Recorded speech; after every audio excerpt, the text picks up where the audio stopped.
I've started watching this Amber Heard and Johnny Depp trial. Many of you know that it's going on at the moment, and it is triggering a hell of a lot of things in me. But I've just seeing all the toxic behaviour at play, everything that I've learnt over the years, how to spot toxic behaviour and manipulation and coercion and things like that. I'm watching Amber Heard, and it's only the first couple of videos that I'm watching, and if you've been through that sort of abuse like I have firsthand, this is the sickening part, really. It's copycat. Somebody that's been through that, when somebody's relaying those stories back to you, it triggers you. It triggers you into a state, because it's happened, the trauma state. You go back to it, you're reliving it as these memories are coming through, being told to people, exposed. Now, when you watch Amber, there's no fear of that trauma. She should be shaking. She should be crying. She should be feeling sick and fidgety. And it's nervousness, because that sort of situation that you go through, especially for that long, she says from childhood, maybe, yeah, she's had some abuse as a child, but maybe it has turned her into from what I'm seeing already and what I already know, she is the narcissist. She is the fucking psycho fucking bitch wife, you know? Yeah, she's got many traumas that need dealing with, definitely. But then you look at Johnny Depp and you see that anxiousness, that panic, that I see myself in everything that he's doing. The pain behind his eyes and the smallness. He's making himself small and quiet, and you can see the manipulation already of Amber's lawyer, belittling all the stuff that's gone on, you know, making him focus on just a few little specific stuff, but then bombarding you with lots of boring information, really. I know it's information about abuse and things like that, but there we go with the victim side of things. Oh, look what I've been through. This is my life. I am the victim.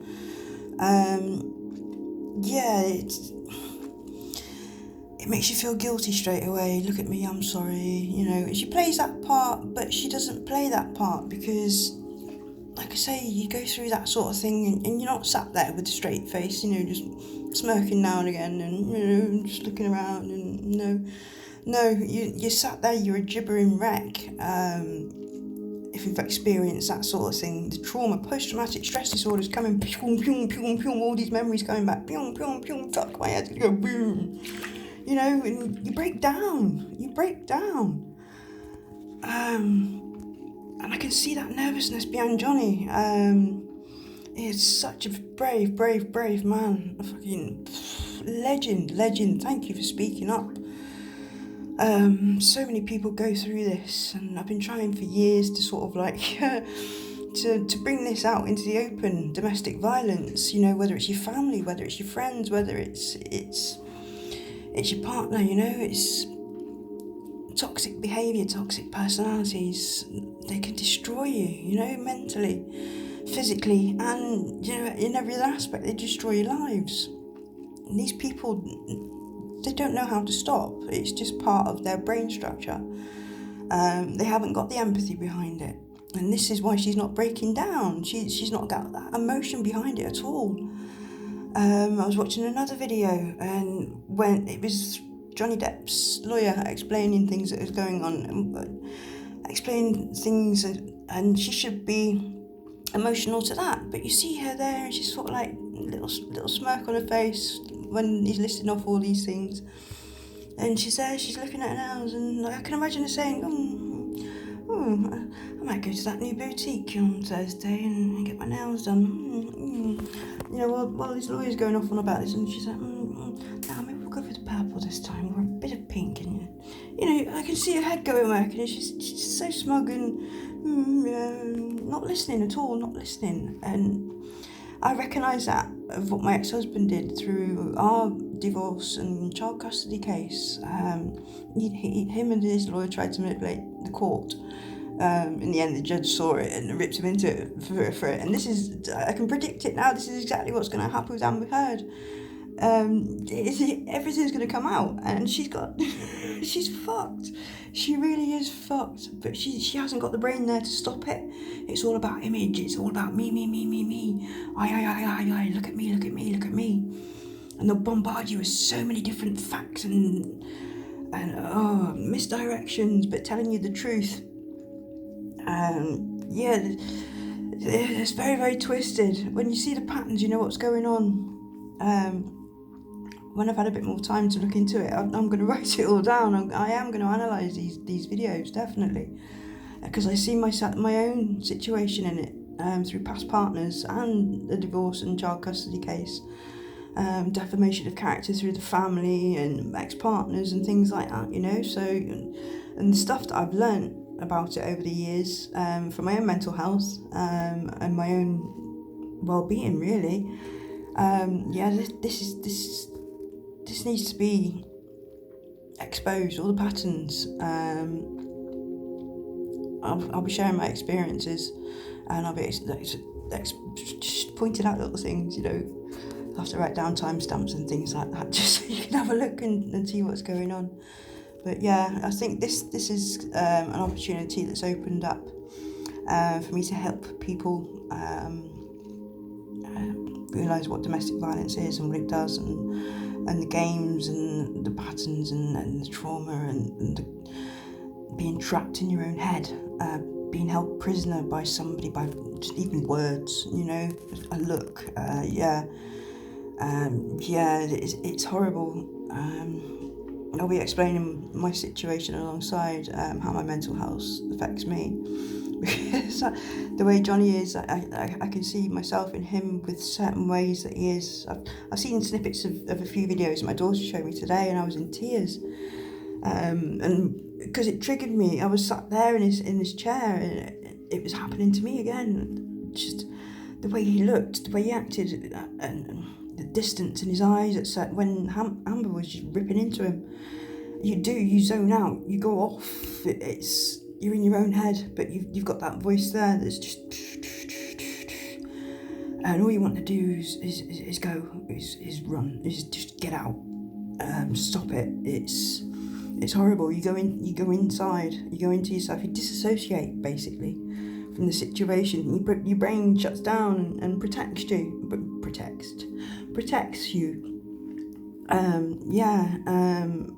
and I'm sure that this is going to be quite difficult to watch, especially for me. It's triggering me left, right and centre, just from situations and just the play out of it. It just all relates to what I've lived.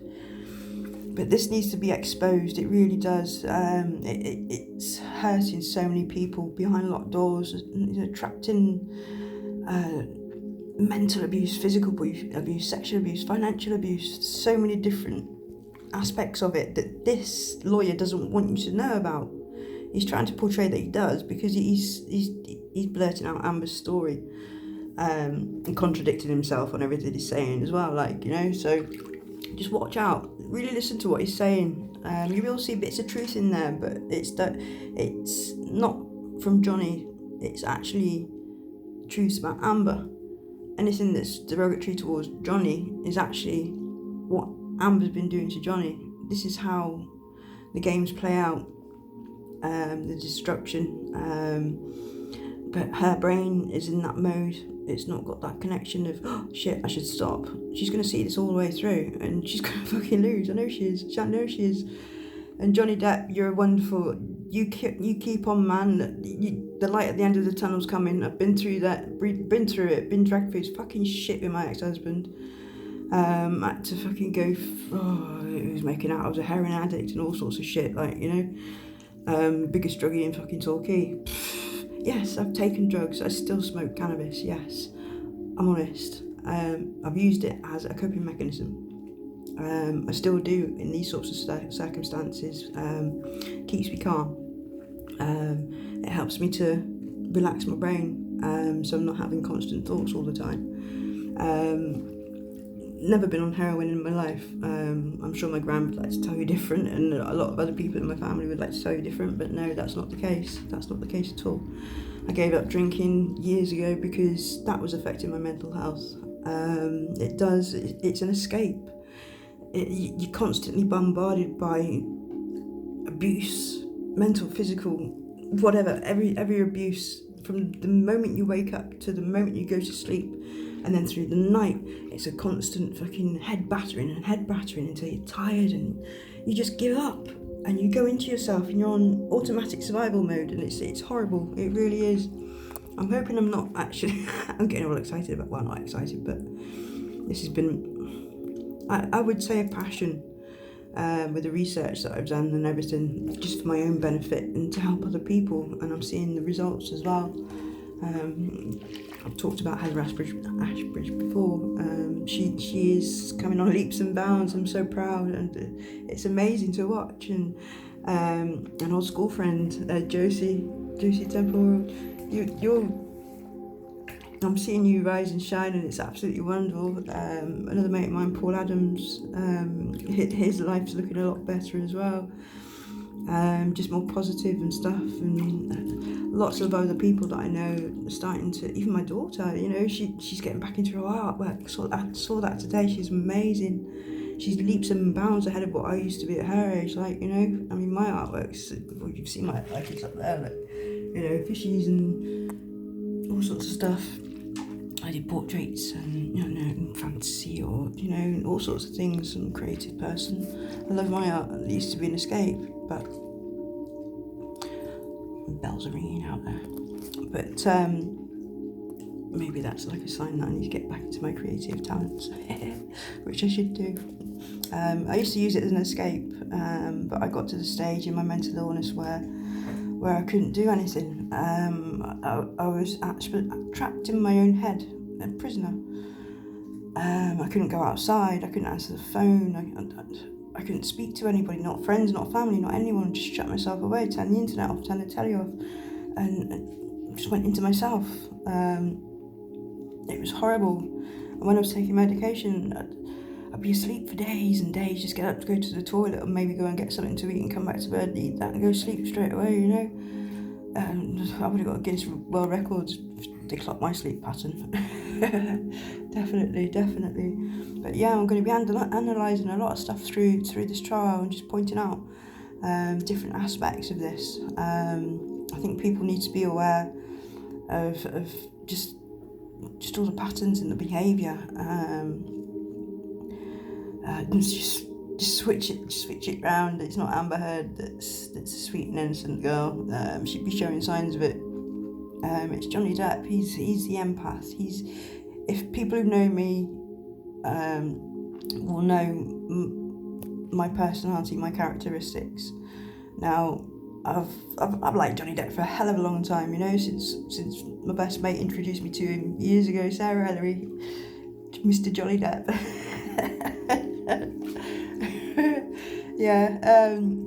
I've not followed all his films, but I have my favourites: Pirates of the Caribbean, and Devil's Hands, and all the classics, I know he's kept himself quiet over the years, very not in the media up until obviously recently with all the events that's gone on,